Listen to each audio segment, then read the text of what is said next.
അജിത്, ഇപ്പോൾ ഈ ആരോപണം ശക്തമായി ഉന്നയിച്ചിരുന്ന, ഇതിൽ പരാതി നൽകിയിരുന്ന, നേരത്തെ കോടതിയിലല്ല അല്ലാതെ പരാതി നൽകിയിരുന്ന പി വി അൻവർ ഇപ്പോൾ ചിലപ്പോൾ ശ്രീ പി വി അൻവർ ഇപ്പോൾ അനധികൃത സ്വത്ത് സമ്പാദന കേസിൽ ക്ലീൻ ചിറ്റ് നൽകിയ നടപടിയാണ് ഇപ്പോൾ കോടതി തള്ളിയിരിക്കുന്നത്. അനധികൃത സ്വത്ത് സമ്പാദന കേസിൽ കുറ്റവിമുക്തനല്ല ഇനി എം.ആർ. അജിത് കുമാർ. എങ്ങനെ പ്രതികരിക്കുന്നു? ആദ്യ പ്രതികരണം എന്താണ്?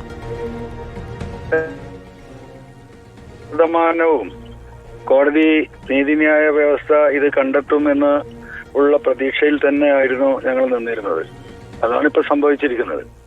കാരണം ആ അന്വേഷണത്തിൽ വളരെ കൃത്യമായി എനിക്ക് കൃത്യമായി കൊടുക്കാൻ കഴിഞ്ഞ അദ്ദേഹത്തിന്റെ ഫ്ളാറ്റ് വിൽപ്പനയും വാങ്ങലും വിൽപ്പനയും അതുപോലെ തന്നെ തിരുവനന്തപുരത്തുള്ള അദ്ദേഹത്തിന്റെ വസതിയുമായി ബന്ധപ്പെട്ട വിഷയങ്ങളുമായി കിട്ടിയ ഡോക്യുമെന്റ്സ്, ആ ഡോക്യുമെന്റ്സ് കൃത്യമായി കൊടുക്കുകയും മൊഴി കൊടുക്കുകയും ചെയ്തിട്ടുണ്ട് ഞാൻ വിജിലൻസിന്.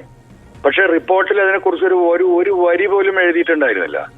ഇപ്പൊ തിരുവനന്തപുരം വിജിലൻസ് കോടതിയിൽ പറ്റീഷണറായ വക്കീല് പ്രധാനമായും ഉന്നയിച്ച ആ വിഷയം അത് തന്നെയായിരുന്നു. കാരണം ഏതൊരു മനുഷ്യനും ഒറ്റയടിക്ക് നോക്കിയാൽ കാണാവുന്ന ഒരു കാര്യം, 34,80,000 ഒരു ഫ്ലാറ്റ് വാങ്ങുന്നു, പെയ്ഡ് ബൈ ക്യാഷ്, ലീഗൽ മണി ഒന്നും അതിലില്ല. 10ാമത്തെ ദിവസം അത് തിരിച്ചു വെക്കുന്നു, 65 lakhs റിസീവ്ഡ് ബൈ ക്യാഷ്. അത്രയും കൃത്യമായിട്ടുള്ള എന്താ പറയാ, ഒരു പച്ചയായ, കേരളത്തിലല്ല ഇന്ത്യയിൽ തന്നെ നടക്കാത്ത ഒരു കള്ളത്തരം ഒരു പ്രോപ്പർട്ടി വാങ്ങിയിട്ടുണ്ടെങ്കിൽ, അത് വിറ്റിട്ടുണ്ടെങ്കിൽ അത് ക്ലിയർ കട്ട് എവിഡൻസ് ആണ്. അതുപോലും ഈ വിജിലൻസ് കോടതി എന്താ പറയാ, ആ സ്റ്റേറ്റ്മെന്റ് പോലും, ഞാൻ കൊടുത്ത തെളിവ് പോലും ആ പറയുന്ന റിപ്പോർട്ടിൽ എവിടെയും സൂചിപ്പിച്ചില്ല. അത് തന്നെയാണ് അതിന്റെ ബേസിക് ആയിട്ടുള്ള കാര്യങ്ങൾ. അത് കോടതി പൂർണ്ണമായും അത് മനസ്സിലാക്കി. അദ്ദേഹം കുറ്റക്കാരനാണെന്ന് കേരളത്തിലെ 3.5 കോടി ജനങ്ങൾക്കും അറിയാം. പക്ഷേ സ്റ്റേറ്റ് ഗവൺമെന്റിനോ ആഭ്യന്തര വകുപ്പിനോ മുഖ്യമന്ത്രിക്കോ അദ്ദേഹം കുറ്റക്കാരനാവരുത് എന്നതാണ് ആവശ്യം. അതിനാവശ്യമായിട്ടുള്ള സ്റ്റേറ്റ്മെന്റ് കൊടുത്തു അന്വേഷണ ഉദ്യോഗസ്ഥന്മാര്. അതില് സ്മൃതി, നിങ്ങൾ മനസ്സിലാക്കേണ്ടത്, ബഹുമാനപ്പെട്ട മുഖ്യമന്ത്രി അവസാനമായി എനിക്കെതിരെ ഞാൻ എന്താ പറയാ കള്ളക്കടത്തുകാരെ പിന്തുണക്കുന്നു എന്ന നിലപാട് സ്വീകരിച്ചുകൊണ്ട് നടത്തിയ പത്രസമ്മേളനത്തിൽ അദ്ദേഹം പറഞ്ഞാണ് അന്വേഷണം തുടങ്ങിയിട്ടേ ഉള്ളൂ.